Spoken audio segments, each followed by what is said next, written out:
সংসারের খরচ কমাতে চান তাহলে কিন্তু ভুলও কলার খোসা ফেলবেন না। এই খোসা আমাদের কি কি কাজে লাগে জানলে আপনিও অবাক হয়ে যাবেন। তখন ভুলেও কিন্তু আর কলার খোসা ফেলবেন না। আসসালামু আলাইকুম রহমতুল্লাহ। আমার প্রিয় ভাই ও বোনেরা সবাই কেমন আছেন? আশা সবাই ভালো। চলে আসলাম আরেকটা ভিডিও নিয়ে। আমার আজকের ভিডিওতে থাকতেছি কলার খোসা কী কী কাজে লাগে। ইনশাল্লাহ পুরো ভিডিও জুড়ে আমার সাথে থাকুন, তাহলে বুঝতে পারবেন। ভিউয়ার্স, আমরা কিন্তু প্রতিদিন সকালে বা বিকালে আমরা কলা খেয়ে থাকি, আর সে কলার খোসা আমরা কি করে ফেলে দিই, অথচ এই কলার খোসা বাঁচিয়ে দেবে 1000 টাকা।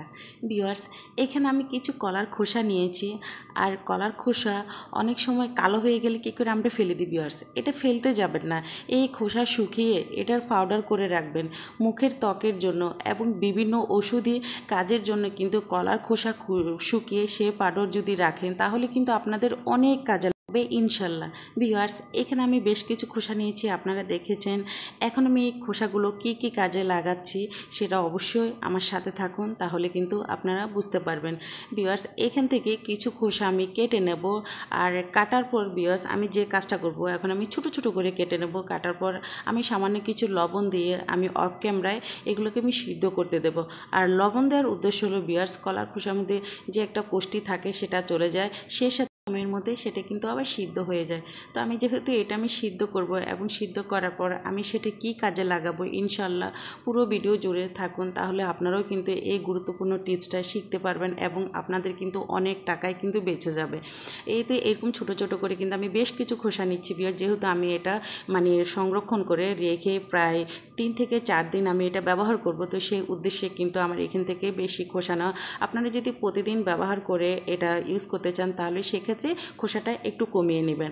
তো বেশ দেখুন, আমি আগে বলেছিলাম যে এখানে হালকা একটু লবণ দিয়ে আমি এখন এটাকে অফ ক্যামেরায় সিদ্ধ করতে দেব, আর এটা সিদ্ধ করতেও কিন্তু বেশি সময় লাগে না।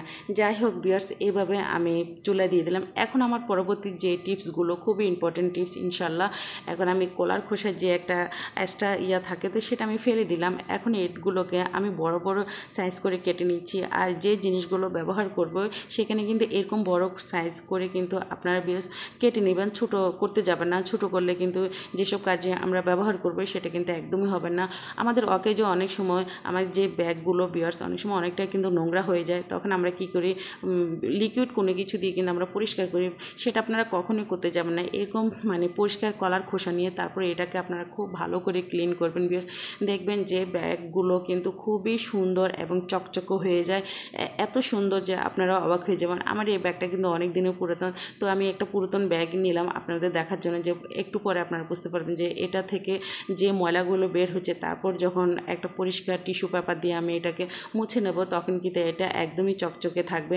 আর এরকম কলার খোসা দিয়ে কিন্তু আপনারা পরিষ্কার করতে যাবেন, তখন কি কালারটা কিন্তু পরিবর্তন হবে না। অনেক সময় আমরা পানি বা বিভিন্ন জিনিস দিয়ে আমরা যখন এটাকে পরিষ্কার করতে যাই কালারটা কিন্তু সুন্দর থাকে না, অন্যরকম হয়ে যায়। তাই চেষ্টা করবেন আপনারা এই খোসা দিয়ে কিন্তু পরিষ্কার করতে।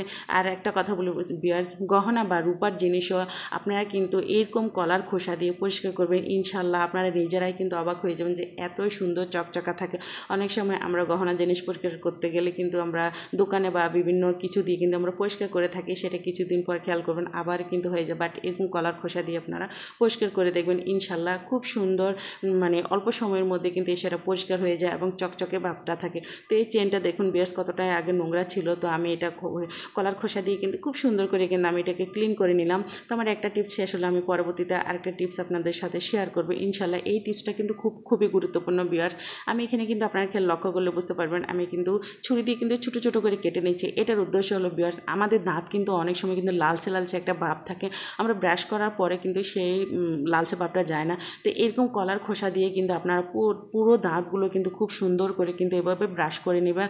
এখানে কোনো পেস্ট ব্যবহার করতে যাবেন না, জাস্ট কলার খোসা দিয়ে কিন্তু আপনারা প্রতিদিন রাতে একবার করে 1 সপ্তাহ আপনারা এইভাবে কলার খোসা দিয়ে কিন্তু আপনারা মাজবেন, ইনশাল্লাহ আপনাদের দাঁত কিন্তু কালো কালো যে লালচে যে একটা ভাব থাকে সেটা কিন্তু চলে যাবে, এবং খুবই সৌন্দর্য একটা দাঁতে আসবে, দাঁতটা দেখতে কিন্তু খুবই ভালো লাগবে ইনশাল্লাহ ভিউয়ার্স। আমি আরেকটা টিপস আপনাদের সাথে এখন শেয়ার করতেছি, সেটা হলো আমরা যখন রান্নাবান্না করতে যাই খেয়াল করবেন নখের মানে এই নখের গোড়ালির মধ্যে কিন্তু আমাদের অনেক সময় কিন্তু বিভিন্ন ধরনের ফাঙ্গাস জাতীয় জিনিস দেখা দেয়। তো সেটার জন্য কিন্তু আমরা অনেক ধরনের কিন্তু টিপস ব্যবহার করতে থাকি বা মলম ব্যবহার করে থাকি, সেটা কিন্তু যায় না। তো এই কলার খোসা দিয়ে কিন্তু আপনারা এটাকে কিন্তু এভাবে কিন্তু ম্যাসাজ করতে পারেন ইনশাল্লাহ ভিউয়ার্স। সপ্তাহে 2 থেকে 3 দিন আপনারা এই জিনিসটা ব্যবহার করবেন, খুব দ্রুত সময়ের মধ্যে কিন্তু আপনাদের সে ফাঙ্গাল বা ফাঙ্গাস যেটাই বলেন না কেন সেটাই কিন্তু চলে যাবে, একদম আপনাদের কাছে কিন্তু ভালো একটা অনুভূতি লাগবে। আমার আরেকটা টিপস সেটা হচ্ছে ভিউয়ার্স, আমরা কিন্তু শোকেস বা বিভিন্ন জায়গায় কিন্তু আমরা যে জিনিসগুলো স্টকের মধ্যে রেখে দিই সেগুলো কিন্তু আমরা কী করি বছরে একবার বা দুবার আমরা বের করে সেটা সাবান বা বিভিন্ন জিনিস দিয়ে কিন্তু আমরা পরিষ্কার করে থাকি, বাট সেটা করতে যাবেন না। এরকম কলার খোসা দিয়ে খুব সুন্দর করে কিন্তু ভিউয়ার্স আপনারা ময়লাগুলো নিয়ে নিতে পারেন।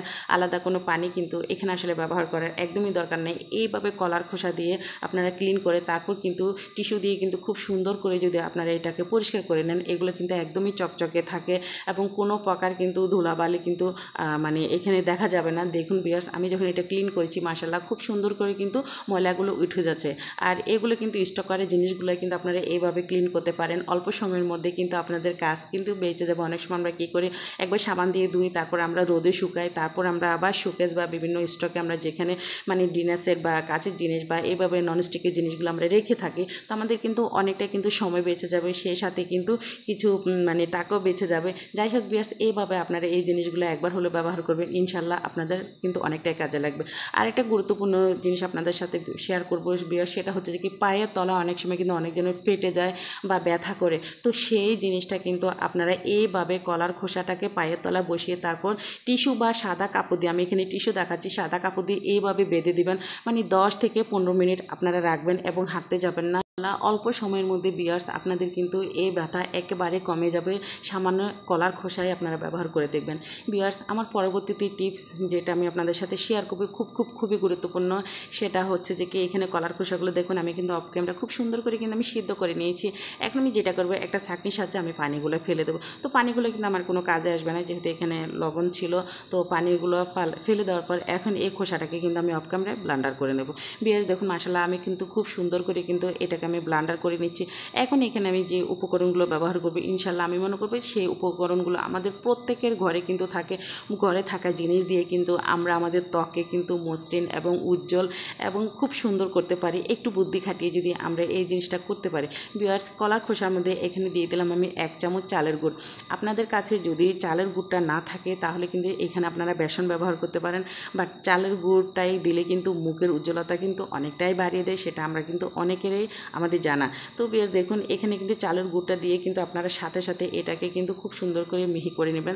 এখন আমি যে জিনিসটা দেবো সেটা হলো লিকুইড দুধ ভিউয়ার্স। এখানে যদি আপনাদের হাতের কাছে লিকুইড দুধ না থাকে তাহলে কিন্তু আপনারা টক দই থাকলে টক দই ব্যবহার করতে পারেন, বাট আমি লিকুইড দুধটাই কিন্তু সবসময় আমি ত্বকের মধ্যে ব্যবহার করে থাকি। তো সেই ক্ষেত্রে কিন্তু আমি এখানে লিকুইড দুধটাই কিন্তু ব্যবহার করলাম। সো ভিউয়ার্স এখন লিকুইড দুধ দিয়ে এটাকে কিন্তু খুব ভালো করে কিন্তু চামচের সাহায্যে কিন্তু মিশিয়ে নেবেন। অবশ্যই কিন্তু একটু সময় ধরে কিন্তু একটা উপকরণ দিয়ে কিন্তু এটাকে কিন্তু খুব ভালো করে কিন্তু মিশিয়ে নিতে হবে। যে জিনিসটা ব্যবহার করতেছি এখানে সেটা হলো মধু। এখানে যদি আপনাদের হাতের কাছে মধু না থাকে সেটা না দিলেও চলে, বাট দিলে আমাদের ত্বকের জন্য কিন্তু খুবই উপকারী মধু। আর মধু শুধু ত্বকের জন্য কি বলবো সেটা ব্রণ বলেন, মেস্তার দাগ বলেন, এগুলোতে কিন্তু আসলে মধু জিনিসটা কিন্তু খুবই উপকারে আসে, তাই চেষ্টা করবেন এখানে একটু হলেও মধু ব্যবহার করতে। তবে দেখুন এই যে জিনিসগুলো আমি নিয়েছি আসলে এগুলো কিন্তু আমি মনে করি আমাদের প্রত্যেকের ঘরেই থাকে। ঘরে থাকা জিনিস দিয়ে কিন্তু আমরা আমাদের ত্বককে এক কথায় সুন্দর এবং উজ্জ্বল করতে পারি। এটা শুধু ত্বকে না ভিউয়ার্স, এটা আপনারা হাতে এবং পায়েও কিন্তু ব্যবহার করতে পারেন। আমি তো সবসময় মুখে এবং হাতে কিন্তু এটা ব্যবহার করে থাকি, আমার কাছে খুবই ভালো লাগে। আর এটা কিন্তু পুরো মুখে একদম চোখ বন্ধ করে ভিউয়ার্স পুরোটা মুখে এবং গলায় কিন্তু আপনারা খুব সুন্দর করে ম্যাসাজ করবেন। প্রতিদিন আপনারা এটা ব্যবহার করতে চাইবেন, বিশেষ করে রাতের বেলা কিন্তু এটা ব্যবহার করলে কিন্তু এটার ফলাফলটা খুবই কিন্তু আসে, ভালো আসে। তো যাই হোক ভিউয়ার্স আমি যেভাবে দেখেছি এভাবে কিন্তু পুরো মুখে বা হাতে দিয়ে আপনারা 20 থেকে 30 মিনিট আপনারা রেখে দিবেন। রেখে দেওয়ার পর তারপর আপনারা ধুয়ে ফেলবেন। মাশাআল্লাহ ভিউয়ার্স দেখুন যে আমার হাতটা, এটা তো আমি হাত দেখাচ্ছি, হাতটা মাশাআল্লাহ কতটা সুন্দর লাগতেছে। আর এখানে এই জিনিসটা দিলে কি মুখের তৈলাক্ত ভাবটা কিন্তু একেবারে থাকে না। আর এটা ফ্রিজে রেখে 3 থেকে 4 দিন আপনারা এটা ব্যবহার করতে পারেন। এখানে বিদায় নিচ্ছি, আল্লাহ হাফেজ।